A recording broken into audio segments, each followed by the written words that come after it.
क्या करते थे, अब क्या? जैसे ये सवाल पहले मुझसे कुछ पूछा था ना, कहाँ से आए हो? तो उसको बहुत सारे जवाब देता था मैं। कभी बोलता था कैलाश से आया हूँ, कभी बोलता था मैं कुंड से आया हूँ, कभी बोलता था कि यहाँ से आया हूँ।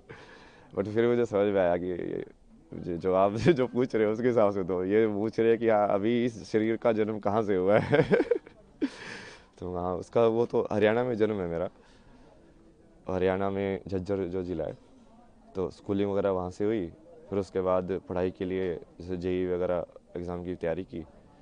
तो तैयारी करने के बाद फिर मुंबई गए, IT Mumbai, aerospace engineering. Aerospace engineering के बाद वही उसको ऐसे समझ में आया कि ये आधा अधूरा ही है, कि इससे तुमको क्या मिलेगा, मतलब ठीक है पैसे तो मिल जाएंगे, बट वो क्या तुम वो वाली चीज़ पूरी लाइफ भर कर सकते हो क्या सेम? अब वो लाइफ भर यदि नहीं कर सकते हो मतलब तुम उब जाओगे इस चीज़ से। तो मेरे को वैसा चाहिए था, लाइक पूरा जॉब, लाइक हाँ ऐसी चीज़ मुझे मिल जाए जो मैं करता रहूँ, बस मज़ा आता रहे, लाइफ चली जाए पूरी। और उसकी खोज में तुम निकलते गए, फिर जैसे मीनिंग ऑफ लाइफ तुम ढूंढते रहते हो, यार ये लाइफ का मतलब क्या है, मुझे क्या करना चाहिए। आगे बढ़ते जाते हो, आगे बढ़ते जाते हो।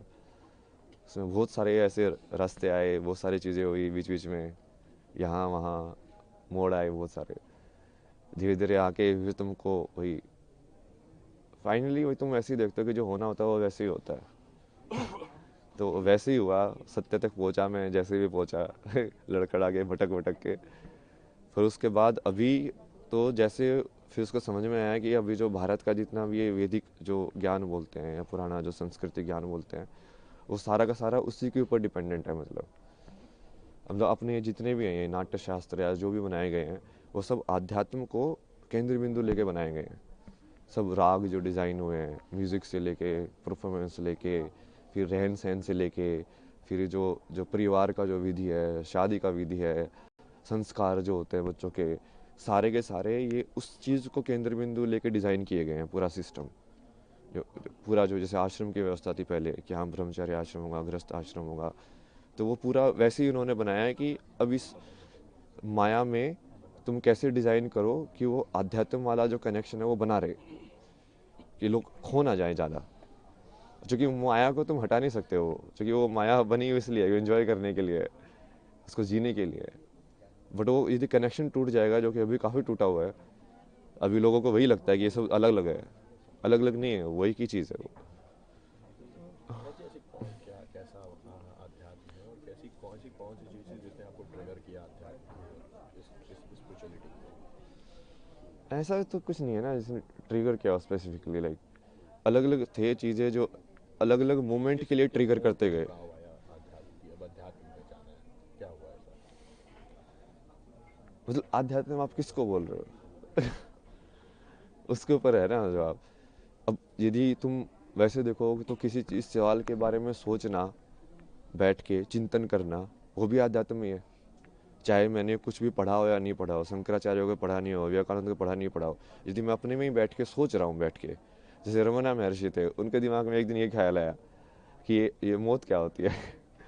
तो बैठ के उस मौत को देखने लगे यार कि अच्छा ये है क्या ये। तो वो तो उनको ज्ञान की प्राप्ति हो गई। अब आप क्या बोलोगे, क्या ट्रिगर था उसका, वो क्या जरूरी थी, कुछ जरूरी नहीं थी। क्योंकि वो करने वाला तो अब वो अध्यात्म से रिलेटेड थे क्या नहीं थे, नहीं उन्होंने तो ऐसा कोई वो साधना नहीं की, कुछ संन्यास नहीं लिया, कुछ नहीं किया। तो उसमें भी वही है कि आप उस चीज़ को अलग करके देखोगे कि हाँ अध्यात्म में आ गए हो, ऐसा कुछ नहीं है। जो भी इंसान ईमानदारी से सवाल करता है, मतलब सत्यनिष्ठा के साथ, कि हाँ अब मुझे इस चीज़ को जानना ही है, चाहे वो मैथमेटिक्स हो, चाहे वो कोई फिजिसिस्ट हो, चाहे कोई कैसा भी साइंटिस्ट हो, वो बोलेगा कि नहीं नहीं मुझे इस पूरे सत्य को जानना है, तो वो वही चीज़ में पहुंचेगा फाइनली। मतलब कि ऐसी कौन सी चीज़ है आज की पीढ़ी का जो आध्यात्म से एक अलग वो होता जा रहा है, उसको लेकर के क्या कहेंगे, क्या दृष्टिकोण है अध्यात्म का है? क्या चीज़ है जो इस पीढ़ी को अध्यात्म से अलग कर रही है? और दृष्टिकोण क्या होना चाहिए? दृष्टिकोण तो यही होना चाहिए कि ये सब उसी के ऊपर ही बेस है, कि जो बेस है वो आध्यात्म ही है। जो जिस चीज़ को तुम जहाँ पे हम जी रहे हैं उस ज़िंदगी में, यदि तुम्हारे पास यही सवाल नहीं आया कि मृत्यु के बाद क्या होना है मेरा, और ये मैं जन्म से पहले क्या था, मैं कुछ था कि नहीं था, तो इस सवाल के बारे में तो सोचोगे ना। बुद्ध को यही तो सवाल आए थे चार, लाइक ये बूढ़ा क्यों होता है, ये इंसान मरने के बाद क्या होता है, ये मृत्यु क्या होती है। अब आप सोच के देखो मृत्यु क्या होती है। अब आप सोचोगे, चिंतन करोगे, आपको समझ में आएगा यार इसका जवाब कहाँ मिलेगा। फिर आप ढूंढोगे कि अच्छा तू दे सकता है इसका जवाब, तू दे सकता है इसका जवाब। मान लो सेटिस्फाई हुआ, आपको समझ में आया कि हाँ ये जवाब है, नहीं तो जो आप उसके जो पद्धति है उसको फॉलो करोगे कि हाँ अच्छा इसको ऐसे जवाब इसका पाया जा सकता है। तो उसके वही बहुत सारे तरीके हैं, बट वो हर चीज़ वही से रिलेटेड है। आप सेम चीज़ लाइक क्रिया योगा में मैंने लोगों का एग्जाम्पल भी दिया ना कि ब्रह्म ज्ञान की प्राप्ति तो विराट कोहली के भी हो सकती है। वो बिना अपनी चित्त की मेमोरी को यूज़ करके एक शॉट खेल के दिखा दे, सिर्फ उस मोमेंट में रह के, कि उस टाइम पे उसको मसल मेमोरी यूज़ नहीं कर रहा है वो, कि हाँ ऐसे बोला ही तो मुझे ऐसे शॉट खेलना है, क्योंकि जनरली मसल मेमोरी यूज़ करते हैं, रिफ्लेक्स में होता है सब कुछ। बिना रिफ्लेक्स यूज़ किए उस प्रेजेंट मेमोरी में रह के यदि वो मोमेंट कर सकता है तो वो क्रिया योगी बन जाएगा। ऐसे डांसर लोग भी कर सकते हैं कि यदि उस पूरी मोमेंट को वो एम्बॉडी करे, पूरा चेतना के अंदर आए कि हाँ मेरा हाथ ऐसे घूम रहा है, पूरा देखेंगे हाँ वो क्रिया हो कैसे रही है, तो वो भी क्रिया योगी बन सकते हैं। तो ये कोई ऐसा नहीं है ना कि वो असली ज़िंदगी से सेपरेट है, ये एक ही चीज़ है वो बस आप कितनी डेप्थ में उसको देखना चाहते हो उसके ऊपर है। अभी हम पूरा सुपरफिशियल उसमें देख रहे हैं, और इसके भी बहुत सारे कारण हैं। मतलब ये पश्चिमी सभ्यता का असर है। अभी सुबह जैसे वो फ्रांस में एक थी, उनसे बात हो रही थी, वो यही बता रहे थे कि वहाँ पे तो लोग बहुत क्लोज्ड है मतलब, और वहाँ पे लोगों को इन सब चीज़ों में इंटरेस्ट नहीं होता है, लाइक सब इंडिविजुअलिटी में और लाइक मटेरियलिज्म को और के चक्कर में पड़े रहते हैं, जो थोड़ा बहुत असर हमारे ऊपर भी हो गया है। चूँकि वो अब हम हमारे पर वो राज करके गए थे, हमारे अंदर इन्फीरियरिटी कॉम्प्लेक्स आ गया कि इनके अंदर कुछ तो बढ़िया होगा जिसकी वजह से ये हमसे पावरफुल बन पाए। तो हम फिर वो चीज़ को उसके पीछे पड़े हुए कि इनके पास जो था हम भी वही चीज़ सीखें ताकि वो चीज़ रिपीट ना हो। लेकिन वो सही अप्रोच नहीं है, क्योंकि उनकी हालत देखो ना, यूएसए के अंदर 50% लोग मेंटल हेल्थ प्रॉब्लम्स में हैं। अब क्या हो, ऐसा बनना चाहते हो आप, ऐसा बनाना चाहते हो देश को। महाराज जी, विदेशी जो होते हैं वो आध्यात्म की ओर आ रहे हैं, हमारे यहाँ आ रहे हैं, लेकिन जो हमारे लोग हैं वो कहीं ना कहीं विदेशी परंपरा को अपना रहे हैं, ऐसा क्यों? ये यही है ना, उसकी वजह से वो ये अब जैसे आपके ऊपर मान लो कोई आपसे ज़्यादा ताकतवर है, तो आप सोचोगे यार इसके पास ऐसी कौन सी शक्ति है कि इसको ज़्यादा ताकतवर बना रही है मेरे से, तो आपका भी रुझान उसी की साइड होगा। तो आप सोचोगे यार ये लोग साइंस पढ़ के, ये एटम बम बना के, हथियार बना के ये दुनिया पे राज कर सकते हैं, तो मैं इससे बड़ा हथियार बनाऊं। तो सब उसी रेस में पड़ जाते हैं फिर वो, बट उस रेस का तो कोई अंत ही नहीं है भाई। जी। महाराज जी, एक और क्वेश्चन है कि ऐसा क्या था अध्यात्म में जो आप इस ओर आए, इतनी सरल जिंदगी छोड़ के इतनी कठिन जिंदगी में आने का निश्चय किया, और किस तरह का परिवार में क्या इसमें रिएक्शन रहा आपका, आप नहीं बताएं। नहीं, इसकी चॉइस नहीं होती ना। रियल में आप देखोगे ना, बहुत सारे लोगों की यदि जीवनी कहानी पढ़ोगे तो आपको समझ में आएगा कि ये चॉइस होती ही नहीं है वो, क्योंकि तुमको यदि वो चीज़ की तरफ रुझान है ना, तो तुम इस लाइक उसको चीज़ तुमको खींचती रहेगी अपने साइड, उस लाइक वो बुलाती रहती है कि हाँ, अब तुम जाते रहते हो उसके साइड, एक के बाद एक के बाद एक। तुम चाहोगे कि नहीं नहीं मैं फिर से लाइक इस चीज़ में जाऊँ मेन स्ट्रीम में, बट वो होगा ही नहीं, तुम खुश ही नहीं रहोगे। अब तुमको हमेशा ऐसे लगता रहेगा यार नहीं यार ये मेरे लिए नहीं बना है, ये मेरे लिए नहीं बना है, तुमको कुछ और करना है, तुमको कुछ और करना है। किस तरह की जॉब थी महाराज जी आपकी, क्या जॉब थी आपकी? जॉब तो बहुत सारी अलग अलग टाइप की किया है मैंने, लाइक अभी जो लास्ट जॉब थी वो तो इसमें थी यूआई यूएक्स के अंदर, ये ऐप्स वगैरह डिज़ाइन करना, वेबसाइट डिज़ाइन करना, इसका फ्लो वगैरह डिज़ाइन करना।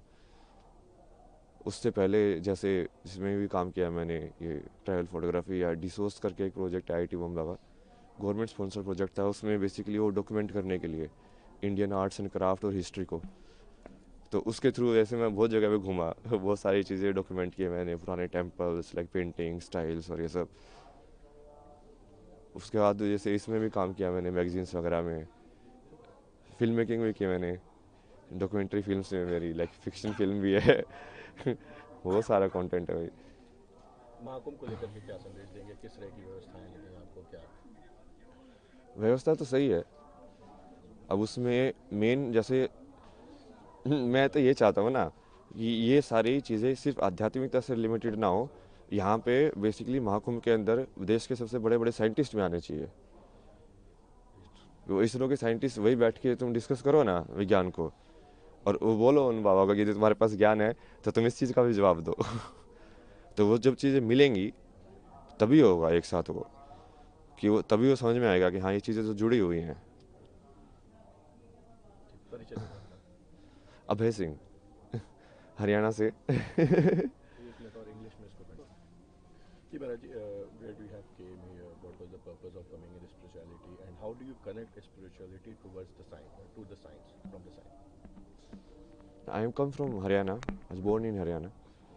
Then, like, the life took different turns. So I went to like IIT to study. Then changed the path from engineering to arts. And that also didn't work. Then changed again. So kept changing unless like I arrived at the final truth, you can say. Then after that, I started exploring. Okay, so what is it like? It makes it. What is it the other people have discovered about it? Then I started like when you see Sanskrit, like how Sanskrit was written and composed. What makes Sanskrit so special? So if you see, the Maheshwaraya Sutra, like this Panini says, like he was in meditation. Then he got this sutra. It's like the Damru of Shiva, like Shiva gave him this, which is the base of the Sanskrit language. Then how it is composed, like with respect to grammar. So all of this knowledge, like it should be combined. It's not like separate, like like linguistic is like they're like this is a linguist guy, this is a spiritual guy, this is a Baba guy. No, because earlier the Rishi used to do both actually, and that was the method of doing it.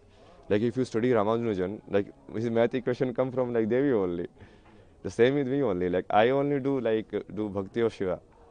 All of my knowledge, like whatever I study like very less. Only some diagram I see. Okay, this is it. Then I understand it. Like Mahadev tells me, okay, like this is how it works. So that is the real way of doing it. What was the main thing that triggered you into spirituality? You can say like the quest for the answer, quest for the knowledge. It took different forms in outside. Like initially you're searching for the like meaning of life to do what is like substantial in life. But then you shift. Then it was like then you are going through like mental health problem. Then the question was like how mind works. How do you get rid of these unwanted thoughts in your mind? Which I think is very popular question these days. Like people, that's why a lot of people are actually getting attracted towards spirituality. Not towards like getting moksha, but towards like, okay, how do I actually calm my mind and reduce my anxiety and all of that, which is fine also. But then you have to connect it to the root also. Like, what is the base of it? Why so many techniques and meditation techniques are there? It's not just to calm your mind. It's basically there's a different, like, motive to it. And what is that motive and why is that motive so important that so many people have done and like, given their entire life to it? You have lived a so smooth life and came into hard life. How was your experience and what you are experiencing here only? No, I won't say like that was smooth and this is hard. Because what seems hard for you from outside, it might be a natural tendency for me.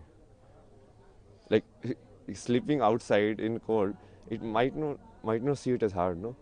I might see like sleeping in a closed Delhi place where there is no air, polluted air, no light coming. You don't even know when sun rises, sun don't rises. That I will consider hard, because then you have completely lost connection with the environment. Now here at least you are with the nature, so it's much better, much easier than staying in completely closed cities and like that life. So it's a perspective. Like that was hard and like this is like easy, or like that was easy, this is hard. For me, it's like same only. You was an aero engineer, which is so viral. So, did that help you to connect with spirituality or astrology or anything else? Not really, but it does develop your logical thinking, reasoning capabilities. Like because when you study science, your reasoning capabilities increase, right? Your IQ, that we say. But then when you do like arts and everything, your EQ increases, your emotional quotient. You become more empath. Like when you are doing some story, like I have done like documentary projects on Kota. So there you go and you talk to the students there, and then you try to connect with their emotions. So like why do they study? Why do they commit suicide? What is the pressure on them? So that requires your EQ.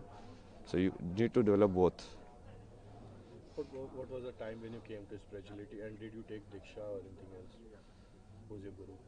And that's why I'm saying no. It's not like I came into spirituality in a sense. It's like you arrived at the answer, and then I start doing it intentionally. Initially, you don't know the answer. Obviously, that's why you are searching. If you already know the answer, why would you search?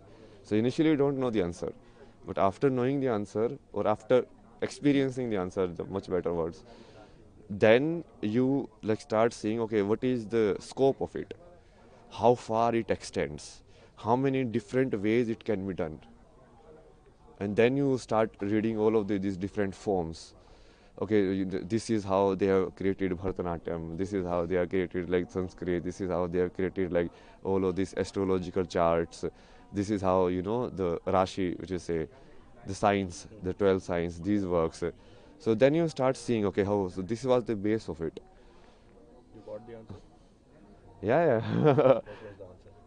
Answer to what? Moksha actually. No, moksha you cannot Which you see. were searching. See, moksha is finally basically when there is no body. Right now, it's not complete liberation in a sense. Complete liberation means that you are not in this world. You are liberated. Right? So you won't take birth only. If you don't have any karmic attachment to the world, then you will just go back. So that will happen in the end, like complete moksha that you are saying, complete mukti, like liberation.